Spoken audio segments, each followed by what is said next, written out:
Welcome to the Latin American Biblical University in Costa Rica, where the people are working for climate justice. I am Mark.Hare, and I'm here with my wife, Jenny.Bent. We're glad to be with you. We are both Presbyterian mission co-workers. I've been serving with the Presbyterian Church for over 25 years in Haiti, Nicaragua, the Dominican Republic, and now Costa Rica.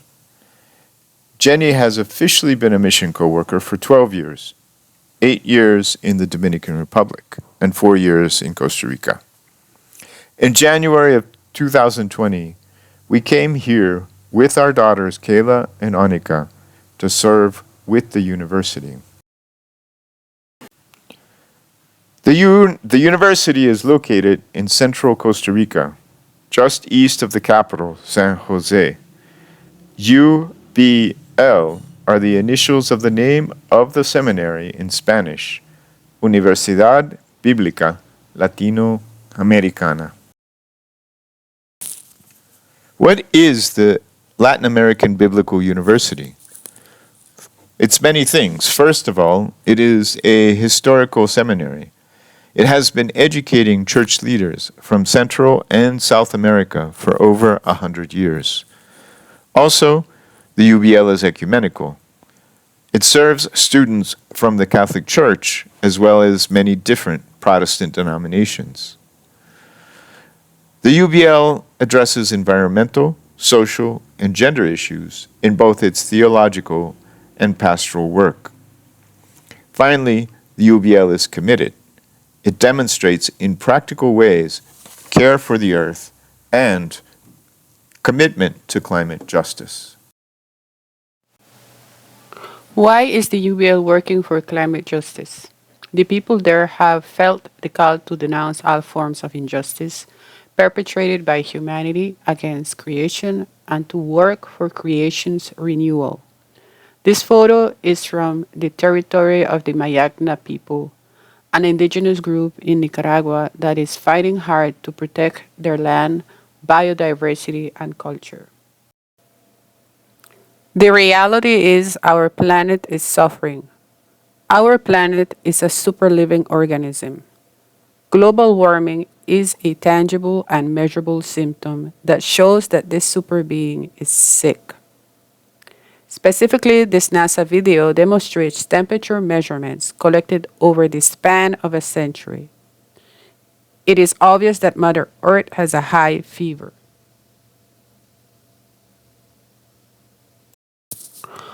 What are some symptoms related to that high fever? Looking at just the United States in 2022, there were at least 18 climate-related disasters, each causing at least $1 billion in damage. Here is another example that is very personal. In 2020, two Category 4 hurricanes, Eta and Iota, one after the other, just 15 days apart, destroyed extensive areas of ecosystems and marginalized communities in Nicaragua, Honduras, and parts of El Salvador. This particular community, which you see here, is from my country of Nicaragua. Before the disaster, it was overflowing with life. It is clear that when creation suffers, everyone in it suffers. The indigenous people understand this relationship. We are responsible for this suffering.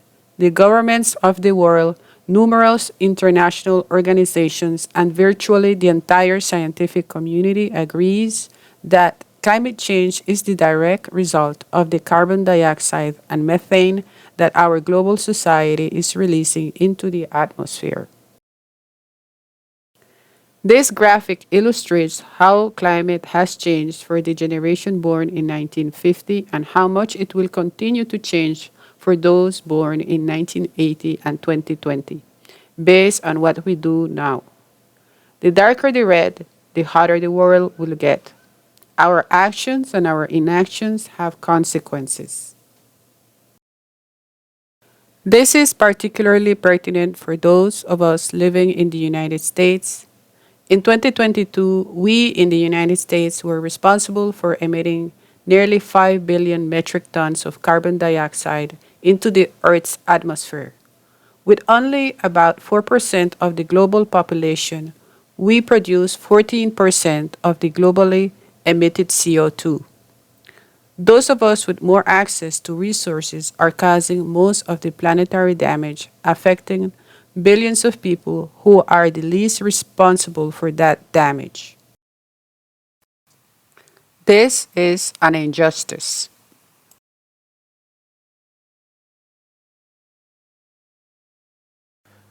But what are we called to do?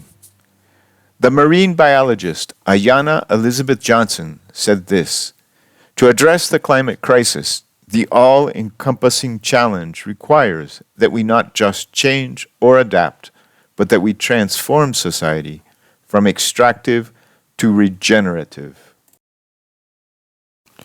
But is transforming our relationship with creation really what God is calling us to do? Let's listen to some biblical texts. First, from Genesis chapter 2, verse 15, we hear this: the Lord God took the human and put them in the Garden of Eden to cultivate it and care for it. Next, from the prophets, we hear in Ezekiel chapter 34, verses 17 to 19. As for you, my flock, the Lord God says this: I will judge between sheep and other sheep, between rams and billy goats. Wasn't it enough for you to feed on the best pasture and drink from the clearest water? Did you have to trample the rest of the pasture and foul the remaining water with your feet?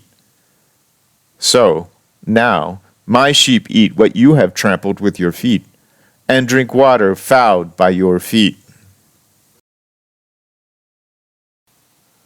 And in Revelation chapter 22, verses 1 to 2, we hear this: next, the angel showed me the river of the water of life, sparkling like crystal, and flowing from the throne of God and of the Lamb. Between the main street and the river was the tree of life, producing 12 kinds of fruit, a different kind every month. And the leaves of the tree were for healing the nations.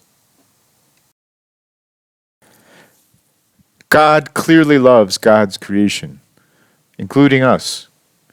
We are called by God to protect, to repair, and renew. Eden is to be restored. What kind of skills do we need for this work?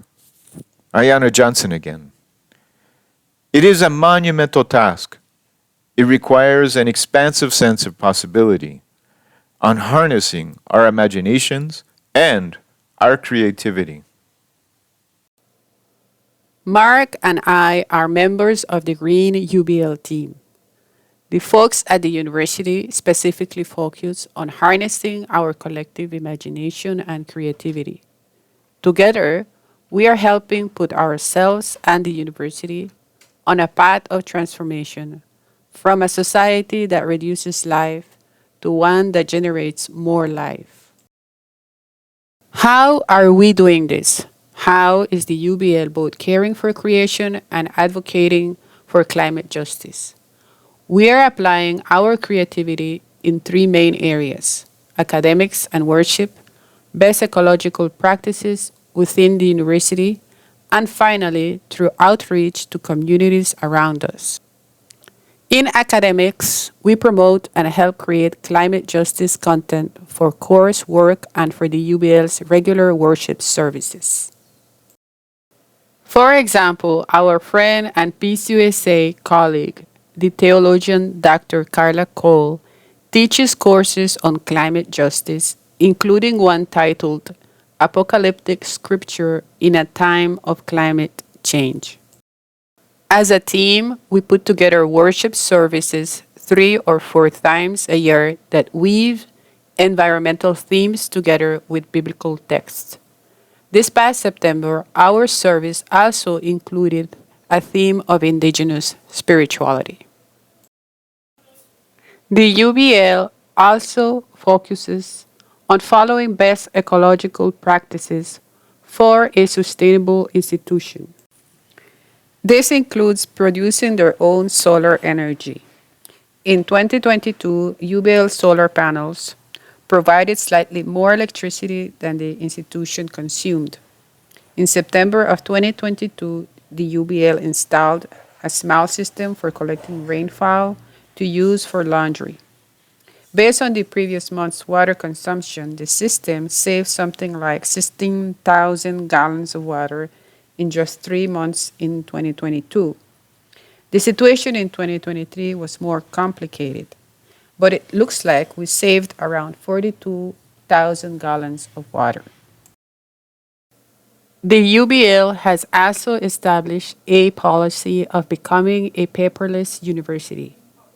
In practice, this means that anytime information can be shared reliably through electronic means, it is.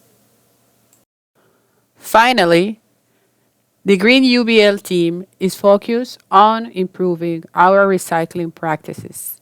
This past April, we visited the Municipal Recycling Center to get first-hand advice on how to improve our program.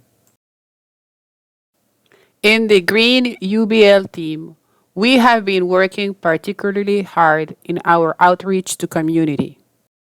In 2022, we worked with two local farmer markets to create a campaign to reduce the use of plastic bags. This included working with a small business run by women to create reusable canvas bags. We filled the bags with fruits we bought from the farmers and then gifted the bags to children who came with their parents to the market. Also, in 2022, we participated in an international campaign for a just transition away from fossil fuels, marching in downtown San Pedro, where UBL is located.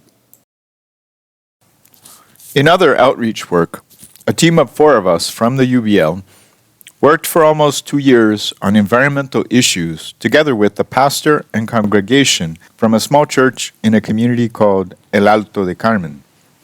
After a good bit of trial and error, our work finally centered on a group of about 8 youth from the church who participated in what we called a creation discipleship. We worked with the youth to create a community map and also on documenting their community through photography. Using their own phones, the youth identified and photographed places of beauty, as well as places that are wounded. For example, areas in the community that are constantly strewn with various kinds of trash.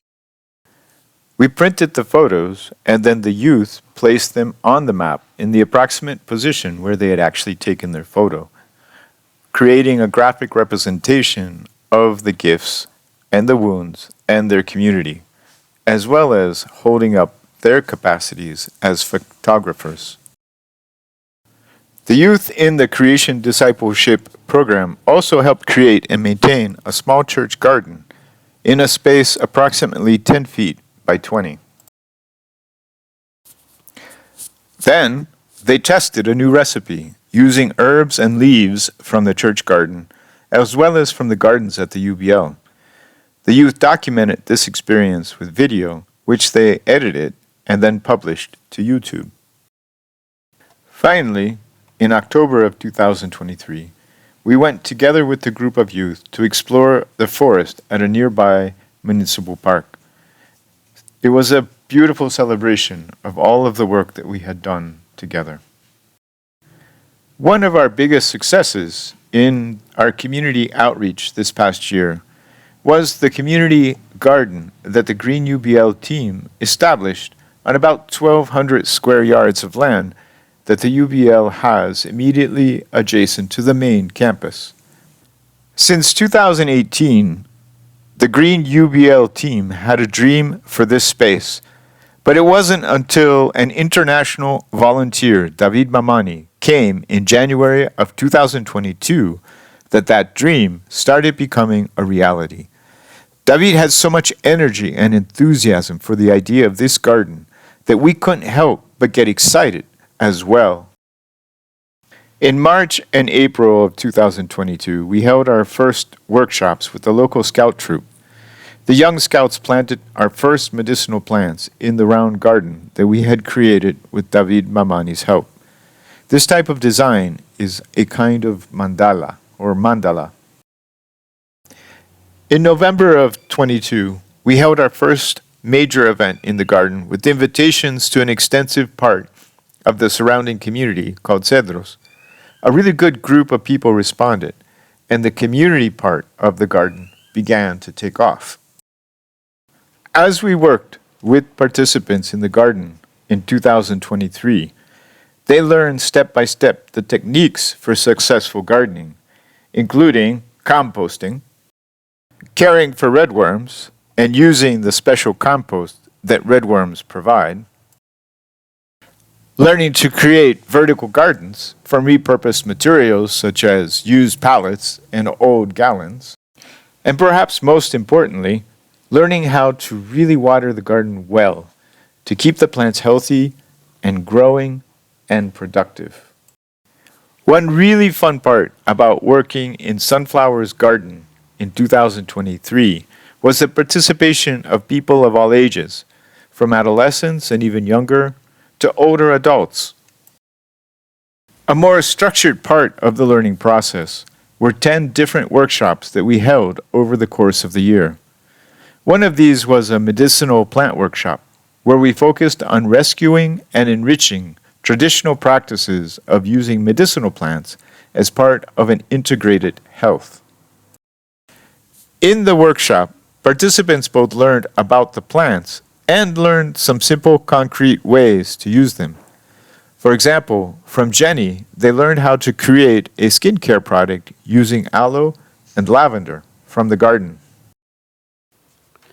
To celebrate a dynamic year of work and learning, this past November, we held a green party. With our colleague Bia, we considered the relationship between community gardens and the struggle for climate justice. For some invited guests, it was a time to discover the garden for the first time. For all of us, it was a time to renew and strengthen relationships and to make new ones. The joy and success of the community gardening that we are doing includes several kinds of networking. For example, international volunteers have worked with us in the garden, such as Mark.Hare in the gray t-shirt to the right. International students studying theology have also joined in the work, such as Berle from Germany, who is on the left here. Before Merle finished her studies at the UBL, she organized a community mural for the ugly cement wall that separates the garden space from the main UBL campus. Merle not only created the design of the mural with input from folks from the garden, she helped coordinate the work of all of us as we help paint it. Over 15 students from the University of Costa Rica have worked in the UBL Community Garden program to fulfill their community service requirement. They are working alongside community members, as well as helping design and implement some of the workshops. At our green party, a university student, Raquel, shared a song as part of our meditation. ¿Cómo puede ser que el humano no respeta la ley de la vida, lo que lo sostiene? Honra la tierra, reza al cielo, ama a tus hermanos, levanta el peso. We had the privilege of having a Swiss agricultural student do a 6-month professional internship with the garden program. Finally, we stayed connected to other community gardens and related projects. Our friend Ana Lorena from the Piedras Park Community Garden, here in the red shirt, provided important encouragement to us as we were getting started, and she still provides us with insights and technical skills.